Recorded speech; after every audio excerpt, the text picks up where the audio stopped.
Ele foi eleito deputado federal pelo Rio de Janeiro com apenas 22 anos de idade. Após o afastamento da presidente Dilma Rousseff, foi nomeado ministro dos Esportes pelo presidente interino Michel Temer. Estamos falando de Leonardo Pisciani, o convidado de hoje do presidente da Assembleia Legislativa de São Paulo, deputado Fernando Capês. Você confere agora um pouco desta trajetória meteórica do político. Leonardo Pisciani nasceu em Nilópolis, na Baixada Fluminense, em 1979. Filho do também político Jorge Pisciani, é bacharel em Direito pela Universidade Cândido Mendes. Foi deputado federal por 4 mandatos, o primeiro deles em 2002. Aos 27 anos de idade, já em seu segundo mandato na Câmara, foi eleito para a presidência da Comissão de Constituição e Justiça e de Cidadania. Aos poucos, Leonardo Pisciani ganhou reconhecimento de seus pares e assim foi mostrando toda a sua força na política. Filiado ao PMDB, em maio deste ano, foi escolhido para um desafio: assumir o Ministério dos Esportes em pleno ano dos Jogos Olímpicos no Brasil. Olá, um prazer enorme ter você mais uma vez no nosso programa Discussão Nacional, aqui na TV Assembleia, na Assembleia Legislativa de São Paulo. Hoje estamos recebendo o nosso ministro de Esportes e também deputado federal Leonardo Pisciani, um jovem político, jovem, porém antigo, já experiente, deputado desde os 22 anos de idade, vai conversar conosco sobre política e também sobre as Olimpíadas que estão se aproximando aqui, nosso ministro de Esportes. Querido ministro Leonardo Pisciani, prazer tê-lo aqui na nossa Assembleia, seja muito bem-vindo. Muito obrigado pelo convite, presidente, é um prazer estar aqui na Assembleia Legislativa de São Paulo. Como foi a sua entrada na política? 22 anos, você é bacharel em Direito, a formação jurídica deve ter te ajudado bastante. Como é que foi chegar no Congresso Nacional e ter essa primeira experiência, primeiro contato com o maior parlamento da América Latina? Olha, eu venho de uma família de militantes políticos, tanto meu pai quanto a minha mãe eram desde a juventude militantes políticos. Eu pude acompanhar algumas eleições junto com meu pai e com outras figuras da política do Rio de Janeiro. Entrei na faculdade em 1997, aos 17 anos, e nos primeiros 2 anos de faculdade, eu confesso, me afastei um pouco da política, estava decidido a não buscar esse caminho, a ficar apenas na seara jurídica, né, me formar no curso de Direito e atuar como advogado. Mas já lá pelo 2º ano de faculdade, quando eu vi, eu já estava envolvido de novo na política estudantil, e aí depois virei presidente da juventude do PMDB, e em 2002 acabei decidindo, junto pelo incentivo de alguns companheiros, de alguns amigos, ser candidato a deputado federal. Aliás, você se formou numa excelente faculdade de Direito do nosso professor Cândido Mendes. Exatamente. E até que ponto isso te ajudou? Essa base jurídica foi importante para você? De certa forma, serviu para compensar a sua pouca idade, 22 anos, com esse conhecimento jurídico, essa base que você teve do bacharelado? Olha, me ajudou muito. Eu, basicamente, no Congresso, ao longo desses 4 mandatos, o direito, né, sempre as matérias jurídicas, sempre foram a minha principal área de atuação. Eu atuei basicamente todos os anos dos meus mandatos, à exceção do primeiro ano meu no Congresso, à exceção do primeiro ano, todos os demais momentos que eu estive no Congresso, eu estive na Comissão de Constituição e Justiça, né, presidi a comissão em 2007, no início do meu segundo mandato como deputado, e essa sempre foi a minha área de atuação. O seu primeiro mandato foi 2002, 2006, 2003, 2004, 2005, 2006. Exatamente. Era o presidente Lula. Como é que foi esse primeiro contato? Como funcionava o Congresso Nacional? Como é que era a relação que o Congresso mantinha com o Poder Executivo? Era tensa? Tinha interlocutores? Como é que se caminhava essa harmonia? Era um momento de mudança em que terminava um ciclo e começava um outro ciclo, terminava-se o ciclo do PSDB, do presidente Fernando Henrique, e iniciava-se o ciclo de governo do PT, com uma enorme expectativa do país, né? Os olhos vão saber como é que seria essa experiência do Lula, esse governo do Lula. Momento em que se buscou votar logo no início algumas reformas, a reforma da Previdência, se avançou alguns passos na reforma da Previdência, mas era um momento de política bastante intenso, né? Mas de muita expectativa. Era um momento, foi um momento, para mim, pessoalmente, um momento de aprendizado muito grande. Eu confesso que o primeiro mandato foi um período de grande aprendizado. Como você colocou, o Brasil vivia ali um período de expectativa e também de euforia. O Lula foi eleito com quase 60% dos votos. Havia uma grande expectativa e as reformas que precisavam ser feitas acabaram não acontecendo. O que foi? As discussões sobre as situações de direito adquirido acabaram atrapalhando. Por que não caminhou uma reforma que hoje volta a se falar como essencial para o equilíbrio econômico?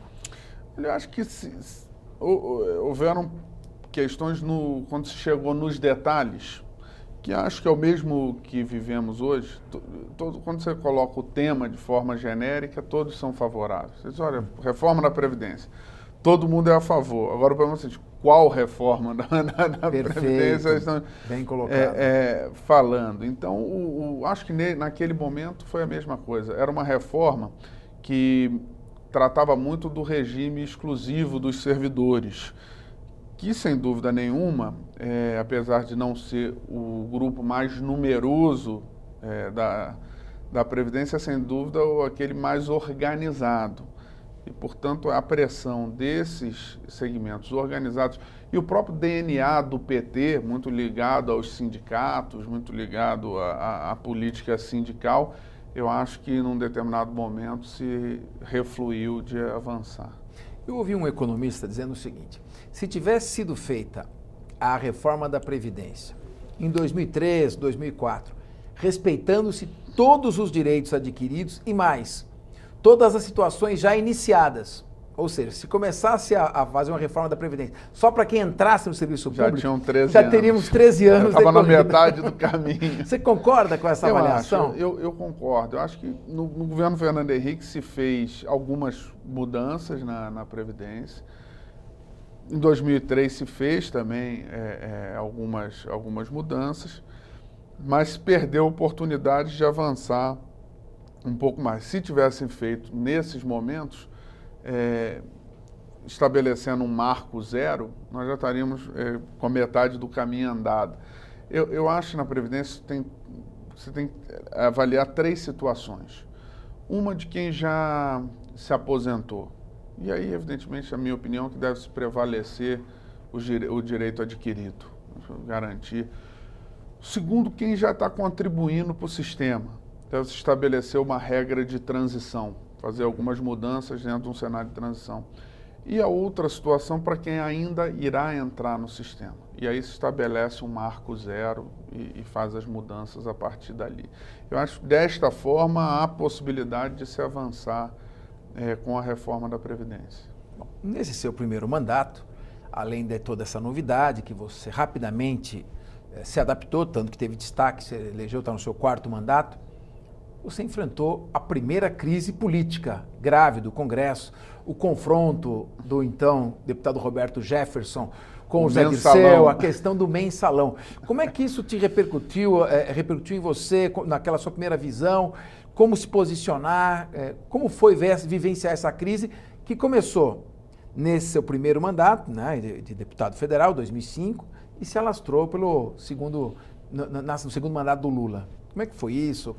Olha, foi um momento, acho, muito ruim da política, como nós vivemos outros momentos dessa forma, mas foi um momento que a gente viu também as instituições funcionarem, porque o Congresso conseguiu também punir quem deveria punir, Posteriormente, o Poder Judiciário fez o julgamento daqueles que estavam envolvidos no mensalão, enfim, aplicando as penas que a lei determinava que fossem aplicadas, né? E nós estamos vivendo, e acho que ali se plantou algumas sementes do que a gente vive hoje, que são as instituições funcionando.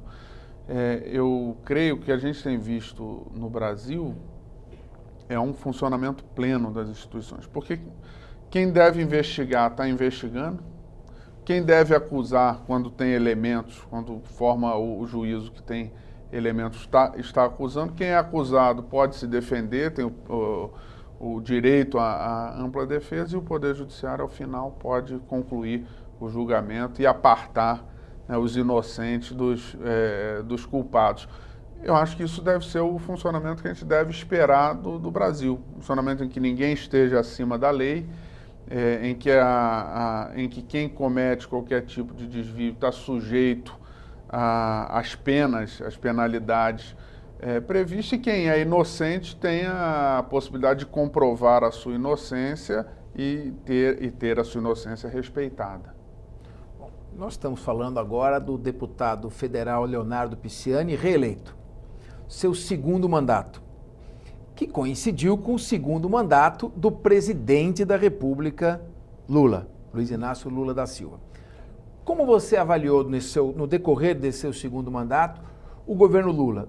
Ele acabou elegendo a sua sucessora, que foi Dilma Rousseff. Como você avaliou a situação econômica do país, o seu balanço da visão de deputado, dos erros e acertos neste segundo mandato presidencial, que coincidiu com o seu segundo mandato de deputado federal? Olha, eu creio que, falando dos acertos, eu quero aqui frisar, eu sempre fui um deputado muito independente na minha atuação. Eu não tinha uma vinculação automática com o governo e não tinha também uma posição de oposição constante ao governo. Eu me manifestava de acordo com o tema em discussão. Isso me dava a possibilidade de poder defender aquilo que eu acreditava. Eu, ao longo desses 4 mandatos, sempre, pessoalmente, nunca fiz nenhuma indicação de cargo, de função no governo, nunca quis ter esse tipo de participação em nenhum dos governos em que eu era parlamentar. Mas eu avalio, então, fazendo uma análise bastante isenta do governo, do lado positivo, eu creio que os governos do presidente Lula têm uma marca, sim, de avanço social. Você conseguiu fazer, em grande medida, inclusão social. Uma camada da população. De uma camada da população que passou a ter uma maior possibilidade. Como também, se você voltar atrás, o governo do presidente Fernando Henrique tem uma marca inegável, que é a da estabilidade da moeda, da organização institucional do país. Onde eu acho que errou o presidente Lula e onde estão as falhas do governo? Em certa medida, acabou se desinstitucionalizando, ou pelo menos se pretendendo desinstitucionalizar o país, de tomar o controle político do legislativo, de ser um projeto do poder pelo poder. Do partido do presidente, que tinha um projeto do poder pelo poder. E acho que aí foi onde justamente o PT, que tem gente boa, que tem pessoas que devem ser reconhecidas pelo seu trabalho, mas que, como instituição, criou um projeto de poder pelo poder que acabou levando a uma série de desmandos e problemas que acabaram repercutindo de forma negativa no país, inclusive botando em risco os avanços que o próprio governo do presidente Lula havia conquistado. Vem o seu terceiro mandato, e aí nós estamos falando da presidente Dilma Rousseff, com um estilo completamente diferente do presidente Lula, no que diz respeito ao relacionamento com o Congresso. Quais são as diferenças básicas do relacionamento que você verificou entre esses estilos de governança? Não, são estilos absolutamente distintos, né? Nesse mandato, no primeiro mandato da presidente Dilma, eu pessoalmente, uma posição bastante distante do governo. Boa parte desse mandato eu fiquei licenciado, exercendo o cargo de secretário de Habitação do Estado do Rio de Janeiro. Retornei, como fiquei também em parte do segundo mandato do presidente Lula. Depois retornei ao Congresso, aí no início de 2012, e mantive uma atuação independente, com viés até um pouco mais de oposição ao governo do que de situação. Tanto é que em 2014 eu fiz campanha para o Aécio, né? Nós tínhamos o PMDB, o diretório do PMDB no Rio de Janeiro votou na convenção do partido contra a aliança com a presidente Dilma no segundo mandato e fez campanha para o Aécio. Nós tínhamos lá um movimento conhecido como o Aezão, que era uma junção do Aécio com o governador Pezão. Então, nesse mandato, tinha uma relação muito distante do governo em si. Você acabou assumindo depois a presidência da Comissão de Constituição e Justiça. Foi no seu mandato seguinte? Foi no mandato anterior, foi em 2007. Como é que foi essa experiência? Porque a Comissão de Justiça, explica para nós um pouco qual a sua função e qual a preponderância dessa comissão na Câmara dos Deputados, que ela é diferente de em outros parlamentos. Não, a Comissão de Constituição e Justiça, ela é, sem dúvida nenhuma, a mais importante da Câmara dos Deputados. Primeiro, pelo seu tamanho. Ela é uma comissão que tem 130 membros. É uma boa parte são 513 deputados, ela tem cerca de 130 membros, entre titulares e suplentes. Ela é uma espécie de filtro do parlamento, ela tem essa atribuição chamada poder terminativo, porque ela pode determinar, antes do plenário, o arquivamento de uma proposição, arquivamento de uma matéria que esteja em tramitação na casa. E o outro papel importante que tem a Comissão de Constituição e Justiça é que ela responde aos recursos feitos contra as decisões do presidente da Câmara e a consultas que o próprio presidente ou a mesa da Câmara dos Deputados formula à Comissão de Justiça sobre matéria constitucional, sobre matéria de direito, sobre matéria regimental, em que a comissão ajuda a elucidar alguns procedimentos. São cerca de 6 mil projetos em tramitação na Comissão de Constituição e Justiça. E todos os projetos, sem exceção, obrigatoriamente precisam ter parecer da comissão. Portanto, é uma comissão com muitas atribuições e uma comissão com muita importância. É, sem dúvida nenhuma, uma das funções mais importantes da Câmara dos Deputados.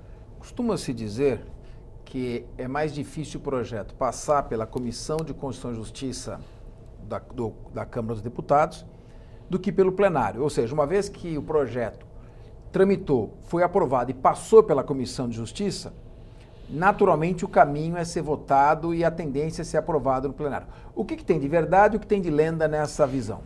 Não, de certa forma, lógico que existem casos e casos, mas de modo geral, o exame feito na Comissão de Justiça, ele acaba sendo mais criterioso do que o exame feito em plenário. O tempo de debate é maior, há a possibilidade de um exame mais minucioso na comissão, e é uma comissão que costuma ter uma composição de fato muito técnica, uma composição onde, quando eu fui, vou dar algum exemplo aqui, quando eu fui presidente da comissão, e eu fui o mais jovem a presidir a comissão em toda a história da Câmara dos Deputados, quase 2 séculos de história da Câmara dos Deputados. Fui presidente com 27 anos. Realmente impressionante. Na Comissão de Justiça. E naquele momento, em todos os partidos, em todos as matizes ideológicas, você tinha os principais nomes dentro da CCJ. Por exemplo, quando eu era presidente, eu tinha como membro da comissão, no meu partido, no PMDB, Eu tinha como meus colegas de bancada, né, o Michel Temer, o Eliseu Padilha, nosso ministro da Casa Civil, e outros. Nós tínhamos lá no Democratas, tinha o Roberto Magalhães, o Ronaldo Caiado, o ACM Neto, Teixeira, o Rodrigo Maia, atual presidente da Câmara dos Deputados. Portanto, nós tínhamos no PT o José Eduardo Cardoso, nosso ex-ministro da Justiça. Que é um brilhante professor, jurista. Advogado. Tínhamos lá o José Genuíno, que era um outro nome expressivo do PT. Tínhamos o Ciro Gomes. Era uma composição alta. O Flávio Dino, atual juiz federal, atual governador do estado do Maranhão. Portanto, uma composição muito sólida e muito técnica. Agora, o seu pai, o Jorge Pisciani, ele é deputado estadual há quantos mandatos já? Ele está no sexto mandato. Sexto mandato. É o atual presidente da Assembleia Legislativa do Rio de Janeiro. Quantos mandatos ele foi presidente ou já está? Ele é presidente atualmente da Assembleia Legislativa pelo quinto biênio. Quinto biênio. Então, pela quinta vez ele está presidindo a Assembleia. Bom, nós estamos aqui numa discussão dos presidentes de Assembleia Legislativa, né? Nós temos um colégio de presidentes de Assembleias Legislativas. E há uma discussão quanto ao papel dos legislativos estaduais. A Constituição Federal, de certa forma, levou todos os temas relevantes para a União, Congresso Nacional, e deixou o que é de peculiar interesse para os municípios, as câmaras municipais. Até porque as pessoas vivem nas cidades, não nos estados nem no país, né? É nas cidades que elas residem. Bom, os estados ficaram com o que sobrou, mas sobrou muito pouco. O espaço para legislar no Legislativo Estadual, ele não é simples, né? Tem que fazer uma quase mágica. Exato. Para você fazer um projeto assim que tem um impacto, é preciso muita criatividade, sobretudo, mas na área do consumidor sempre se pode apresentar um projeto. Se permitir até, vou dar um exemplo, eu mostrei para o então assistente técnico da Seleção Brasileira, o Carlos Alberto Parreira, um projeto que nós temos aqui que eu aprovei, que proíbe os hospitais e clínicas particulares de exigirem cheque calção ou qualquer outra garantia em situações de emergência. Então, sempre é possível buscar alguma, mas, grosso modo, as competências estão muito comprometidas, restritas. Eu acho que esse é um debate que o país tem que fazer. E o presidente Temer, que é um grande constitucionalista, tem dito isso. É preciso se fazer um novo pacto federativo, se encontrar, de fato, restaurar o papel efetivo dos entes, né? Os estados ficaram muito espremidos entre a União e entre os municípios e foram perdendo a sua capacidade de articulador da política nacional. Isso é grave, isso gera uma série de problemas que repercutem na vida das pessoas, repercutem no dia a dia das pessoas. Então é preciso restaurar.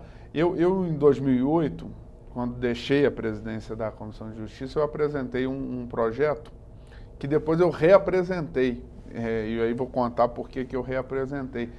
Que era um projeto que os dois estão tramitando, eles são quase idênticos, e estão tramitando até agora no Congresso Nacional, que é um projeto sobre matéria penal, em que a gente regulamenta por lei complementar o texto da Constituição e transfere a atribuição de legislar sobre matéria penal para os estados. Matéria penal no que for de peculiar interesse. De peculiar, evidentemente, se preservando alguns princípios que a Constituição norteia. Evidentemente, não pode ter pena de morte, não pode ter pena superior a 30 anos, enfim, mantendo a estrutura da legislação penal, mas permitindo aos estados.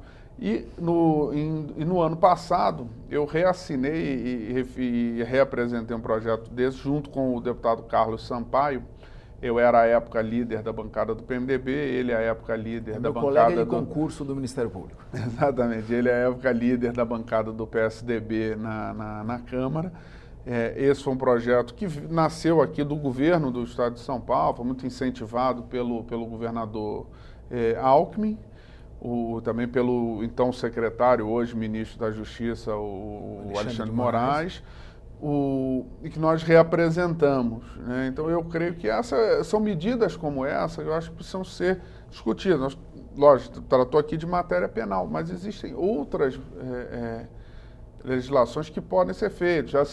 Lá atrás já se avançou quando devolveu aos estados a possibilidade de fixar os pisos regionais do salário mínimo, que antes era concentrado integralmente na União. Então acho que o Congresso precisa devolver aos estados, às assembleias legislativas, essas prerrogativas. Por exemplo, a questão da emancipação de municípios. O que eu defendo é que você tenha uma legislação geral que fixe os parâmetros mínimos para não virar uma festa de criação de cidades, né? Mas que dê a possibilidade dos estados poderem fazer, porque antes era assim. Alguns lugares abusaram dessa prerrogativa, outros fizeram corretamente, mas o fato é que num determinado momento se concentrou isso de novo na União. E hoje, quando precisa resolver a questão da emancipação de um município, o Congresso Nacional não delibera sobre o tema. Nós temos, não sei, eu não conheço a situação exata específica do estado de São Paulo, nem do Rio de Janeiro, talvez tenha 2 ou 3 localidades que poderiam virar município, mas nós temos, por exemplo, no norte do país, municípios que ficam a 1.000 quilômetros, distritos que ficam a 1.000 quilômetros da sede do município, né? Distritos de 15, 20 mil habitantes, que poderiam ser uma cidade e acabam ficando a quilômetros, a centenas de quilômetros de distância da sede do seu município. Isso só vai se resolver quando essa atribuição voltar para as assembleias legislativas, porque no Congresso não vai resolver. O que eu tenho visto são normalmente os presidentes de assembleia e os deputados estaduais, de maneira geral, muito preocupados em preservar a imagem das assembleias dos estados. Porque o que acontece? Todos os presidentes que eu conversei devolvem dinheiro do orçamento para o Poder Executivo. Em outras palavras, as assembleias têm tido um rigor na administração dos seus contratos, elas não têm torrado dinheiro, não pedem, ao contrário de outros poderes, eu não estou criticando porque tudo é uma necessidade, mas eu não vejo o Poder Legislativo Estadual pedir suplementação no decorrer do exercício, pelo contrário, consegue gerenciar e restituir.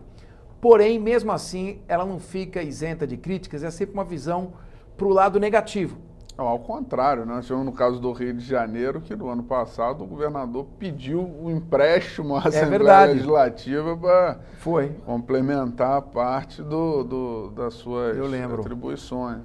Então, agora, a despeito disso, e questões importantes que são tratadas na Assembleia do Rio, projetos relevantes, que foram apresentados, que mesmo com a competência restrita, tiveram sua repercussão, muitas vezes recebe uma cobertura de segundo plano por parte da mídia, que não fica muito concentrada.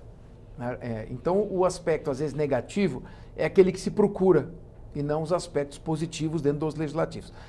Nesse diapasão, tem uma proposta de emenda constitucional. Isso eu queria ouvir a sua opinião. Você é um deputado dos mais influentes dentro do Congresso Nacional, e hoje ministro, por essa razão, inclusive. Em 2012, 15 assembleias legislativas assinaram uma proposta de emenda constitucional, que é a PEC 47. Ela foi enviada para o Congresso Nacional. E você falou do tema penal, a questão da transferência de competência na área de processo. Um inquérito policial que vai tramitar com prazo no Rio de Janeiro, em São Paulo, ele deve merecer uma regulamentação diferente de um projeto que vai tramitar, por exemplo, em alguns estados, em que a distância entre municípios é gigantesca e a comunicação é muito mais difícil. As questões de criminalidade têm características diferentes. Claro, regionalizadas. Então, a questão do direito processual, trânsito, licitação, direito agrário, assistência social, todos esses temas estão contidos ali. E ela foi aprovada na Comissão de Constituição e Justiça do Senado, com o parecer do senador Anastasia, foi o relator, Antônio Anastasia.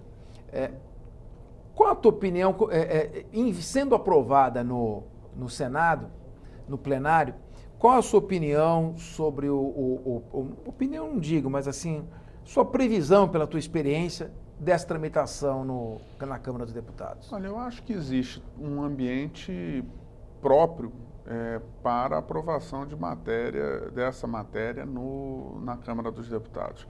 Há todo um debate feito no Congresso Nacional acerca da federação, do que falávamos aqui nesse tema. Então eu creio que é um momento absolutamente propício. E um momento também que o país vai estar discutindo a sua reorganização, a retomada do crescimento. Então eu creio que este é um momento próprio e eu tenho certeza que o Colégio de Líderes, que o próprio presidente Rodrigo Maia seriam, sem dúvida nenhuma, favoráveis à tramitação desse tema. Nós tivemos há cerca de um mês com o presidente interino Michel Temer e, como você sabe, você é da área, um brilhante professor de Direito Constitucional, ele se entusiasmou com o tema, ele praticamente ministrou uma aula de 1 hora sobre a federação, a origem da federação e manifestou a sua simpatia a esse projeto. Então, eu já estou aqui com a tua experiência de deputado federal de 4 mandatos, ministro, presidente da Comissão de Constituição e Justiça, nós vamos procurar o presidente Rodrigo Maia e contamos aqui eu acho que esse é o caminho. Eu acho que o Congresso não se oporia e nem tem razão de obstaculizar a tramitação num projeto. A Assembleia está pedindo mais serviço, das né? Assembleias Legislativas. Bom, então é importante essa visão do ministro. Não poderia ser diferente, uma visão moderna, uma pessoa preparada e experiente. Bom, estamos nesse mandato. É o seu mandato de deputado federal. Esse é o mais complexo. Esse é o mais complexo, né? Mas é assim, você vai, no decorrer da sua carreira política, e eu posso dizer que isso aconteceu comigo, você vai acumulando responsabilidades, acumulando tamanho e, evidentemente, com o tamanho, com as responsabilidades, aumenta a sua área de abrangência e os riscos. Bom, você nesse mandato trabalhou, inclusive, para a campanha presidencial do Aécio. Exatamente. Mas chegou um determinado momento em que o exercício do mandato parlamentar e a preocupação com a harmonia entre os poderes, o estabelecimento de um diálogo entre executivo e legislativo pudesse permitir que a administração não travasse, não parasse. Houve uma crise de diálogo. Como é que você se comportou nisso e como é que você chegou até a indicar ministros? Conta um pouco dessa história. Eu terminou a eleição, eu me reelejo o 4º mandato.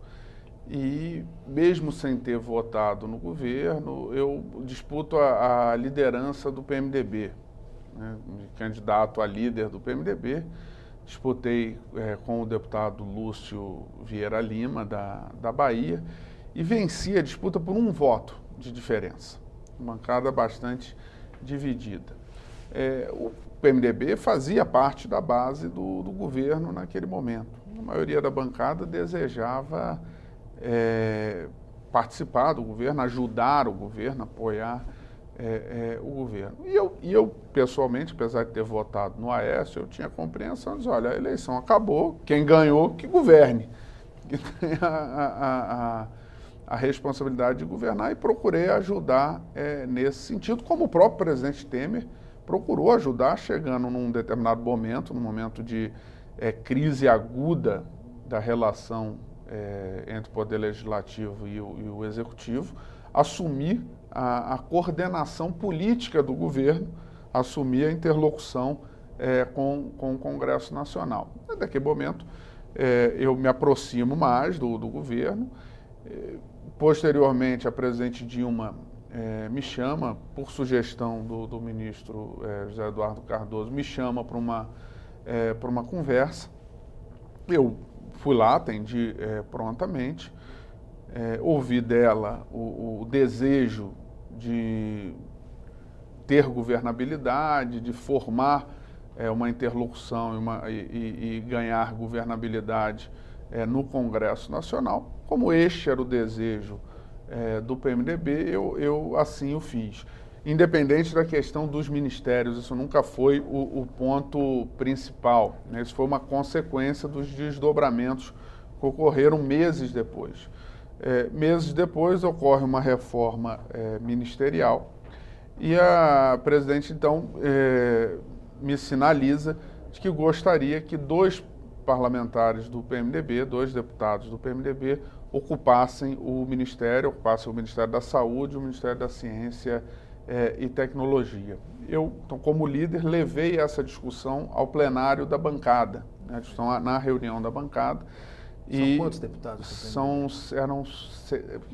Entra suplente, mas eram 67, se eu não me engano, ou 66 naquele momento. E eu levei a discussão à bancada. Nós tivemos 45 ou 46 votos a 9, aprovando a participação e a indicação dos ministros. Então, dito isso, eu indiquei uma lista de 6 ou 7 nomes para a presidente. E dentre esses nomes, ela escolheu o deputado Celso Pancera para assumir o Ministério da Ciência e Tecnologia e o deputado Marcelo Castro para assumir o Ministério da Saúde. Foi nesse contexto em que se deu essa situação. Ali era um momento que não estava aberto o processo do impeachment, não havia ainda abertamente essa discussão.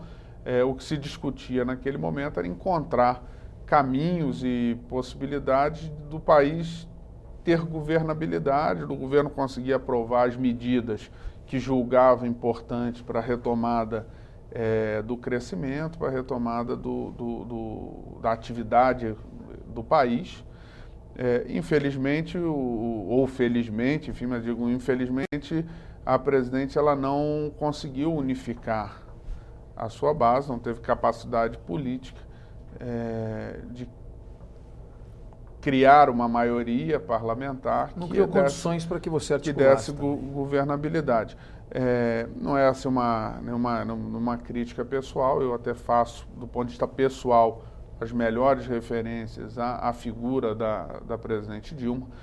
Todas as conversas que tive com ela sempre foi absolutamente republicana e com desejo de acertar, mas o fato é que faltou. E aí merece uma discussão mais ampla das razões que impediram, mas de fato a presidente não foi capaz de conquistar essa maioria, capaz de unificar, de pacificar o país.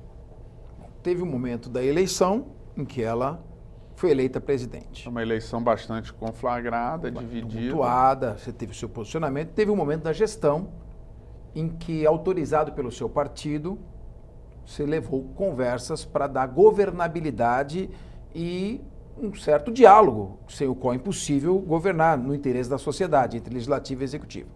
Teve um momento do impeachment e tem um momento atual. Eu conversei com uma importante liderança do seu partido, um deputado influente, e ele disse: o deputado federal Leonardo Pisciani foi leal, ético em todos os momentos. Eu queria que você, então, contasse como é que foram estes momentos e como você se posicionou a ponto de ter sido indicado ministros na Dilma, ser ministro e todo mundo dizer não, ele agiu da maneira correta e transparente. Num determinado momento, o partido decide sair do governo. Uma decisão dividida, mas cuja maioria decidiu. E a maioria decidindo, nos cabia cumprir. A partir desse momento, eu me afastei da interlocução direta com o governo. E a partir daí já tinha o processo do impeachment aberto. Na votação do impeachment, eu não tinha... O impeachment ele é um processo jurídico-político. Eu não tinha dúvida que o político, as condições para o impeachment estavam muito nítidas. O governo havia perdido a sua capacidade política de governar. No jurídico, eu tinha dúvidas com relação ao fundamento que justificava o pedido, né, as chamadas pedaladas fiscais. tinha dúvida se aquilo configurava ou não crime de responsabilidade. E apliquei um princípio fundamental e básico do direito, é que na dúvida vota-se com o réu. Indúbio pro réu. No indúbio pro réu. Na dúvida, opta-se a favor do réu. E anunciei essa minha posição, participei da comissão. Novamente, levei esse tema, e é importante frisar que muita gente dizia que o PMDB havia decidido. O PMDB nunca tratou do tema do impeachment. A única instância que deliberou sobre posicionamento no impeachment foi a bancada na Câmara dos Deputados. Perfeito. Num determinado Não foi momento, o partido, foi os deputados que estavam no a Congresso. bancada que num determinado momento se reuniu, eu era o líder, reuni a bancada e levei esse tema à discussão. E com quase 90% a bancada adotou uma posição favorável ao impeachment. E me liberou para que eu votasse, eu e alguns outros deputados, que era uma minoria na bancada, que tínhamos um entendimento diferente, votássemos de acordo com a nossa consciência, com o nosso entendimento. E eu me comprometi com a bancada, e acho que talvez por isso o deputado tenha lhe dado esse depoimento, que eu disse, olha, eu como deputado eu tenho o direito de votar como eu quiser e assumir a postura que eu quiser. Como líder eu tenho que vocalizar, eu tenho que expressar a posição da maioria da bancada, que é a favor do impeachment. Então eu quero dizer que agradeço à bancada o gesto de me liberar para votar como eu desejo votar, mas eu farei no encaminhamento da liderança, e eu fui o primeiro líder a discursar no dia da sessão do impeachment, até porque o PMDB era quem, como maior bancada, era quem falava primeiro, e cumpri o compromisso que eu tinha feito com a bancada. Eu farei um discurso e um encaminhamento de votação expressando a posição da bancada, que é favorável ao impeachment, e que não era a minha posição.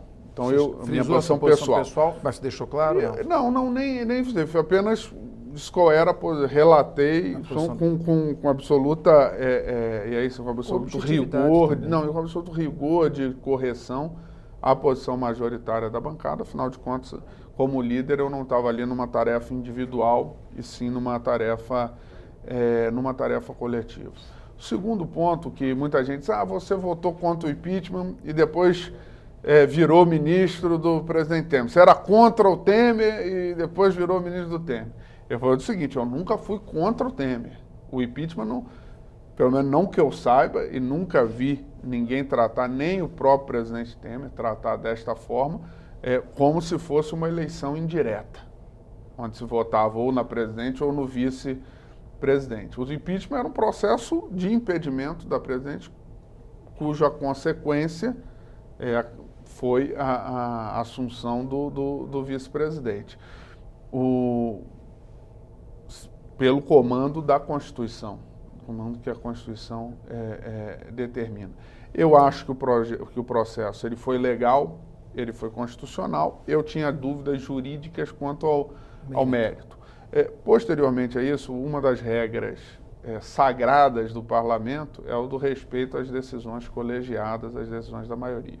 E tanto na Câmara dos Deputados, e depois confirmado pelo Senado Federal, se estabeleceu uma maioria muito ampla, acima dos 2/3 da composição, a favor do impeachment. Evidentemente que esta decisão da maioria, nas duas casas do Congresso, me levam a fazer uma reflexão e um reexame do todo do processo, né, do todo, e das dúvidas que eu tinha.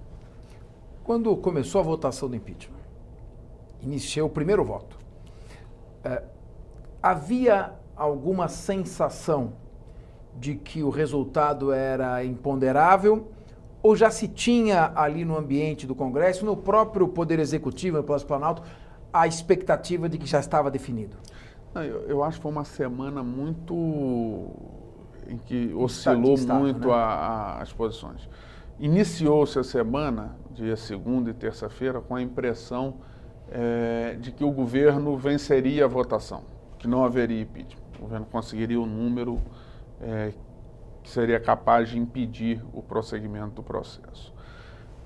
Na quarta-feira começou a mudar esse quadro e na quinta, a votação foi no domingo, eu te diria que na quinta e na sexta-feira já se sabia que era irreversível. E daí a minha posição. Eu, quando votei contra o impeachment, eu sabia que ia ter impeachment. Teria sido talvez muito mais cômodo eu mudar de posição. Mas eu acho que ficaria incoerente com tudo que eu tinha defendido, com a posição técnica, porque eu tinha feito uma posição absolutamente técnica, né? Um voto absolutamente técnico na comissão especial. E mudar apenas pela circunstância política, por saber que o jogo já estava jogado, não me pareceu o mais adequado a fazer, e nem o que eu sempre tive como marca da minha carreira, que foi sempre procurar manter a coerência. O presidente Dilma demorou para pedir apoio político ao vice-presidente Michel Temer, deixou ele numa situação de isolamento, e isso acabou também contribuindo para a perda de diálogo e de sustentação? Eu acho que foi uma sucessão de equívocos políticos. Em determinados momentos ela buscou corrigir, acho até que o fez com sinceridade, não acho que tenha feito sem o desejo de fazer, mas de fato, quando alguns movimentos foram feitos, parece que já eram tarde demais, né? Já tinha passado do ponto. Agora, a par de todas essas questões jurídicas que acabaram envolvendo o presidente da Câmara dos Deputados, no início do mandato, ministro do mandato de Eduardo Cunha como presidente da Câmara dos Deputados, início do mandato da presidente Dilma Rousseff, parece que, infelizmente, os dois tiveram rumos não bem sucedidos. O que aconteceu para que houvesse esse desentendimento? Como começou essa ruptura de diálogo? A ruptura, o diálogo dos dois nunca foi tão fácil, né? O deputado Eduardo Cunha era o líder do PMDB no mandato anterior, no primeiro mandato, pelo menos nos 2 últimos anos do primeiro mandato da presidente Dilma. E já tinha com o governo uma relação muito conflituosa. Mas em 2015 era muito nítido que o deputado Eduardo Cunha venceria a eleição para a presidência da Câmara dos Deputados. E houve uma insistência da presidente Dilma em lançar um candidato, o Arlindo Quinalha, contrário, que acabou derrotado, e isso acabou dificultando ainda mais o diálogo. Essa foi uma das razões. Muito embora eu pessoalmente creio que até pelo temperamento de ambos, o diálogo não seria fácil em nenhuma circunstância, né? Seria fácil de nenhuma maneira. Acho que o Eduardo Cunha, no início, ele conseguiu ter um caminho positivo de recuperação das atribuições do Poder Legislativo, o Congresso atuou mais. Depois, antes mesmo de ter os problemas jurídicos pelos quais ele passa, né, e tem respondido, antes mesmo disso, ele foi para uma agenda muito conservadora, a meu ver. Isso também não contribuiu para o ambiente do país. O país já vinha de uma eleição acirrada, de um momento de tensionamento. A partir do momento que se começou a forçar uma agenda com temas que também tensionam a sociedade, que também dividem muito polêmicos, né? Não que não sejam importantes, são temas que devem ser discutidos, que são importantes, mas há que ter a sensibilidade de qual o melhor momento para se fazer. O momento era fazer a economia andar primeiro. Exatamente, e não tentar apagar o incêndio que estava o país jogando gasolina, de jogar água, né? Então acho que ali foi um equívoco do deputado Eduardo Cunha na condução da Câmara dos Deputados, onde buscou uma agenda por demais conservadora. Bom, o mais jovem deputado federal, o mais jovem presidente da Comissão de Constituição e Justiça, não sei se o mais jovem ministro, pelo menos um dos mais jovens ministros, não sou, né? E o Cabreira, vez, que foi, né? O Fernando Coelho Bezerra, que é o ministro de Minas e Energia, que atualmente é o ministro mais jovem. Bom, mas de qualquer maneira, nós estamos falando agora com o ministro de Esportes, às vésperas da Olimpíada. Bom, eu pergunto, o Brasil como é que está em termos de preparação dos seus atletas para essa Olimpíada? Vai dar para fazer um papel bonito? Nós já tivemos participações com muitas medalhas de ouro. O judô, eu sei que você é um lutador de jiu-jitsu, muitos anos lutou. Eu, praticante de judô, o judô trouxe muitas medalhas para o Brasil. E como é que está o Brasil e que esportes você acredita mais que a gente possa se destacar? Olha, o primeiro dado que demonstra que o Brasil teve sucesso na preparação desse ciclo olímpico é o número de atletas da nossa delegação. Nós tivemos 270 atletas em Londres e temos 462 qualificados para o Rio de Janeiro. Praticamente dobramos o número de atletas qualificados. Além dos... então a gente tem tudo para fazer no Rio de Janeiro, jogando em casa, a melhor participação do Brasil nos Jogos Olímpicos. Tem tudo para que isso aconteça. Tanto nas modalidades que o Brasil tradicionalmente conquista medalhas, o judô é uma delas, o vôlei também, voleibol, o futebol, tanto na praia quanto na quadra, a vela, né, que são modalidades que o Brasil tem muita tradição. Mas nós temos chance também em esportes que o Brasil não tinha tanta tradição assim, como a canoagem, como o handebol feminino, temos grandes possibilidades, o tiro com arco e flecha, o tiro da carabina de pressão, ou seja, o Brasil tem possibilidade em muitas modalidades, mostra um crescimento grande do país. O sucesso ele não é medido só no número de medalhas. Eu vou dar um exemplo que fica muito fácil das pessoas entenderem.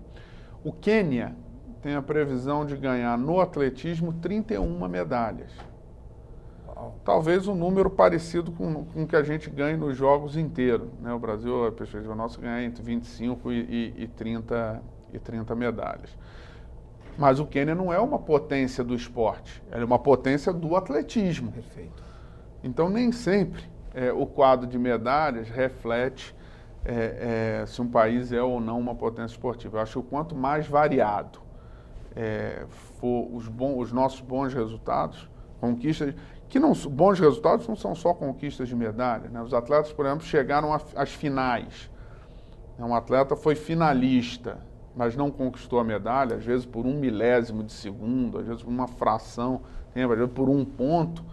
Ainda assim, ele teve uma grande atuação, porque ser um finalista olímpico... Pode estimular também outros jovens a buscar ser um finalista olímpico já é um grande feito. Estar nas Olimpíadas já é um grande feito. Ser um finalista é um feito extraordinário. E ser um medalhista aí é um coroamento... Coisa difícil para poucos. Exatamente. E por isso é tão disputado, né? Agora, o mais importante é competir, não apenas ganhar. Aí entra a questão do doping. Nós estamos tendo um problema com a delegação da Rússia. Agora, não houve um veto total à participação do país, mas apenas alguns atletas. E tivemos um problema que agora está sendo levantado da Alemanha Oriental, a equipe de natação feminina da Alemanha Oriental. As mulheres tinham até bigode, então a carga de hormônio, e ganharam todas as medalhas naquela época com uma inspeção deficitária, né? Falha na verificação. E tivemos também alguns casos dúbios. A Florence Griffith Joyner, corredora norte-americana das Olimpíadas de Los Angeles, que faleceu em circunstâncias não esclarecidas, um infarto fulminante. Como é que o Brasil está vendo essa questão do doping? Pelo menos nunca ninguém nos acusou disso. O Brasil tem que ter uma participação sempre até elogiada nesse aspecto. Primeiro, o doping, o antidoping, ele existe para preservar a justiça no esporte, preservar o jogo limpo, que todos possam competir em pé de igualdade, para preservar a saúde do atleta. Ela tenha a sua integridade física preservada. O Brasil, nos últimos anos, se modernizou bastante, né? O Ministério do Esporte tem como uma das suas secretarias nacionais a Autoridade Brasileira de Controle de Dopagem, que cuida do controle de dopagem no Brasil, nas competições que o Brasil participa e cedia. Nós tivemos mantido o credenciamento do nosso laboratório de controle de dopagem, laboratório que fica na Universidade Federal do Rio de Janeiro, uma parceria do Ministério do Esporte com o Ministério da Educação e com o Instituto de Química da UFRJ, um laboratório de excelência. Para você ter uma ideia, só existe no Hemisfério Sul 3 laboratórios acreditados para fazer exame antidoping pela Agência Mundial, pela UADA, que é o laboratório do Brasil, o laboratório da Austrália, e tem o da África do Sul que está suspenso, está com acreditamento, então funcionando. Temos a Austrália e Brasil, e também a Colômbia em funcionamento, mas é um laboratório menor. Muito bem equipado, mas um laboratório menor. Então o Brasil, aprovamos recentemente, o Congresso Nacional transformou em lei a medida provisória 718, que criou toda a legislação antidoping do Brasil, que nós não tínhamos. Não foi feita uma legislação específica para o antidoping. Nós criaremos o Tribunal Único de Recursos, né, para possa ter o julgamento dos casos positivos. Então é um tema da maior seriedade e onde tem maior rigor. No caso da Rússia, eu acho que o Comitê Olímpico tomou a decisão apropriada, né? Não pode punir todo mundo porque alguns se desviaram. Então transferiu essa responsabilidade às entidades, às federações internacionais, e elas poderão, aqueles que se envolveram, como é o caso a Federação Internacional de Atletismo, tomou como decisão excluir toda a delegação russa, a decisão da Federação Internacional de Atletismo. A natação suspendeu, acho que 6 ou 7 nadadores russos. Outras entidades permitiram a participação dos atletas, eles estão sendo testados, como todos os outros atletas nos Jogos Olímpicos irão testar. Para você ter uma ideia, presidente, nós vamos fazer em 2 semanas de Jogos Olímpicos o mesmo número de exames antidoping que se faz durante o ano inteiro no Brasil. O laboratório vai funcionar 7 dias por semana, 24 horas, com 3 turnos de profissionais. O que importa é uma juventude sadia praticando esportes. Exatamente. Né? Bom, agora, quando teve a Copa do Mundo aqui no Brasil, houve muitas críticas internacionais. O Brasil não vai conseguir fazer uma Copa do Mundo, vai ter muito tumulto, as pessoas não querem saber de Copa do Mundo, e acabou. Não no aspecto propriamente dito do campo, tivemos aquele, infelizmente, vexatório 7-1, mas no campo da organização foi muito elogiado até pelas próprias organizações mundiais. Bom, agora, voltam críticas novamente da comunidade internacional. Eu estava lendo, inclusive, no noticiário internacional, cobrindo a delegação da Austrália e da Argentina, abandonaram a cidade olímpica. E dizendo que não estavam... Da Austrália já voltou. É isso que eu ia perguntar. Fazem críticas também com relação à poluição da Baía da Guanabara. Como é que você está vendo isso? E isso vai impedir, sob um aspecto técnico, você tem certeza que ao final será também uma Olimpíada elogiada, como foi elogiada a Copa do Mundo? Olha, eu não tenho dúvida que será elogiado. Nós faremos jogos extraordinários que o brasileiro vai se orgulhar, vai aumentar a sua autoestima com a realização das Olimpíadas. É a primeira vez que a América do Sul recebe os Jogos Olímpicos na história das Olimpíadas. Então, um fato histórico, não só para o Brasil, mas para toda a América do Sul. Boa observação. Ao longo desses últimos 7 anos, o Brasil, o Rio de Janeiro se prepararam para receber as Olimpíadas. E o país está absolutamente pronto para receber as Olimpíadas. Polêmica em Jogos Olímpicos, eles são absolutamente Sempre naturais. vai ter quem reclama. Todas as edições tiveram polêmicas. Só para lembrar as 2 últimas. Pequim, até o começo dos Jogos, você já não vai ter Olimpíada por causa da poluição do ar. Os atletas não vão conseguir respirar, vão morrer durante a competição, e não teve nada disso. Teve as Olimpíadas, foram jogos belíssimos em Pequim e grande resultado. Em Londres, faltando 1 mês para começar os Jogos Olímpicos, a maior empresa de segurança do mundo, que tinha sido contratada para fazer a segurança das instalações olímpicas, jogou a toalha, disse: nós não temos condição de fazer, não conseguimos fazer. Isso se largou e abandonou. Então aí se dizia: não vai ter Olimpíada porque não vai ter segurança, não vão conseguir fazer. O governo britânico teve que trazer de volta uma brigada militar do Afeganistão para fazer a segurança dos Jogos Olímpicos de Londres. Os Jogos foram feitos, teve segurança. O candidato a presidente dos Estados Unidos, que perdeu a eleição, Mitt Romney, chegou a criticar, né? Não sei como é que esse clima vai ser a Olimpíada em Londres. Exatamente. E teve a Olimpíada. No Rio não vai. Isso acontece porque a Olimpíada é o evento mais visto do mundo. São um público de 5 bilhões de pessoas ao redor do mundo. Tem a participação de 206 países. Tem 25 mil jornalistas credenciados tendo que escrever uma notícia por minuto. Então a geração de polêmica, ela é natural dos Jogos Olímpicos, mas nós temos convicção de que os Jogos serão extraordinários. Então, a gente espera e também tem essa convicção. Nós estamos quase no encerramento do nosso tempo, já estamos com 1 hora de programa e teria assunto para mais 3, 4 programas. Fazer 2 perguntas rápidas, se o senhor pudesse ser objetivo, como está sendo, aliás, mas mais premente no tempo. Primeira é, ficará um legado em termos de obras, de estrutura para a população dessas Olimpíadas? Olha, um legado enorme, tanto de equipamentos esportivos, e quando tratamos dos equipamentos esportivos, eles não estão só no Rio de Janeiro, são em todas as regiões do país.